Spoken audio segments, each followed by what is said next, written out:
ଆଣ୍ଡାମାନ ସାଗର ଏବଂ ମିଆଁମାର ଉପକୂଳରେ ଏକ ଘୂର୍ଣ୍ଣିବଳୟ ସୃଷ୍ଟି ହୋଇଛି। ଏହା ଘନୀଭୂତ ହୋଇ ସମୁଦ୍ର ପତନଠାରୁ 5.8 କିଲୋମିଟର ପର୍ଯ୍ୟନ୍ତ ବିସ୍ତାରିତ ହୋଇଅଛି। ଏହାର ପ୍ରଭାବରେ ଆସନ୍ତା 24 ଘଣ୍ଟା ମଧ୍ୟରେ ଉତ୍ତର ବଙ୍ଗୋପସାଗରରେ ଏକ ଲଘୁଚାପ କ୍ଷେତ୍ର ସୃଷ୍ଟି ହେବାର ସମ୍ଭାବନା ରହିଅଛି।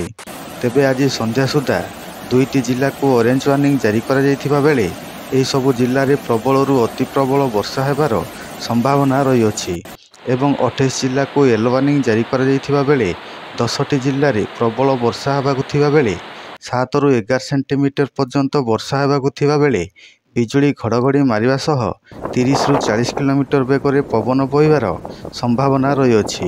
ଆଜି 18 ଜିଲ୍ଲାରେ ମଧ୍ୟମ ଧରଣର ବର୍ଷା ହେବାକୁ ଥିବା ବେଳେ ବିଜୁଳି ଘଡ଼ଘଡ଼ି ମାରିବା ସହ 30ରୁ 40 କିଲୋମିଟର ବେଗରେ ପବନ ବହିବାର ସମ୍ଭାବନା ରହିଅଛି। ତେବେ ଚାଲନ୍ତୁ ଜାଣିବା କେଉଁ ସବୁ ଜିଲ୍ଲାରେ ପ୍ରବଳ ବର୍ଷା ହେବା ସହ ବିଜୁଳି ଘଡ଼ଘଡ଼ି ମାରିବ ଏବଂ ପବନ ବହିବ। ତେବେ ସେସବୁର ସମ୍ପୂର୍ଣ୍ଣ ବିବରଣୀ ଜାଣିବା ପାଇଁ ଆମ ଭିଡ଼ିଓଟିକୁ ଶେଷ ପର୍ଯ୍ୟନ୍ତ ଦେଖନ୍ତୁ। ଯଦି ଆପଣମାନେ ଆମ ଚ୍ୟାନେଲଟିକୁ ସବସ୍କ୍ରାଇବ୍ କରିନାହାନ୍ତି ତେବେ ଆମ ଚ୍ୟାନେଲଟିକୁ ସବସ୍କ୍ରାଇବ୍ କରିଦିଅନ୍ତୁ ଏବଂ ପାଖରେ ଥିବା ବେଲ୍ ଆଇକନ୍ଟିକୁ ଦବାଇ ଦିଅନ୍ତୁ, ଯାହାଫଳରେ ଆପଣମାନେ ଆମ ଚ୍ୟାନେଲର ପାଣିପାଗ ସମ୍ବନ୍ଧୀୟ ସମସ୍ତ ତଥ୍ୟ ସବୁଦିନ ପାଇପାରିବେ। ସେପ୍ଟେମ୍ବର 25 ତାରିଖ ବେଳକୁ ଉତ୍ତର ବଙ୍ଗୋପସାଗରରେ ଆଉ ଏକ ନୂତନ ଲଘୁଚାପ କ୍ଷେତ୍ର ସୃଷ୍ଟି ହେବାର ସମ୍ଭାବନା ରହିଅଛି। ଏହା ପଶ୍ଚିମ ଉତ୍ତର ପଶ୍ଚିମ ଦିଗରେ ଗତି କରି ଦକ୍ଷିଣ ଓଡ଼ିଶା, ଉତ୍ତର ଆନ୍ଧ୍ରପ୍ରଦେଶ ଏବଂ ପଶ୍ଚିମ କେନ୍ଦ୍ର ବଙ୍ଗୋପସାଗର ଉପରେ ଅବପାତରେ ପରିଣତ ହେବାର ସମ୍ଭାବନା ରହିଅଛି।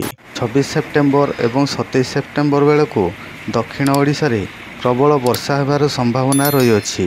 ତେବେ ଅରେଞ୍ଜ ୱାର୍ଣ୍ଣିଂ ଜାରି କରାଯାଇଥିବା 2ଟି ଜିଲ୍ଲା ହେଉଛି କେନ୍ଦୁଝର, ମୟୂରଭଞ୍ଜ। ଏସବୁ ଜିଲ୍ଲାରେ ପ୍ରବଳରୁ ଅତି ପ୍ରବଳ ବର୍ଷା ହେବାର ସମ୍ଭାବନା ରହିଅଛି। ୟେଲୋ ୱାର୍ଣ୍ଣିଂ ଜାରି କରାଯାଇଥିବା 28 ଜିଲ୍ଲାଗୁଡ଼ିକ ମଧ୍ୟରୁ 10 ଜିଲ୍ଲା ଯେଉଁଠି ପ୍ରବଳ ବର୍ଷା ହେବ।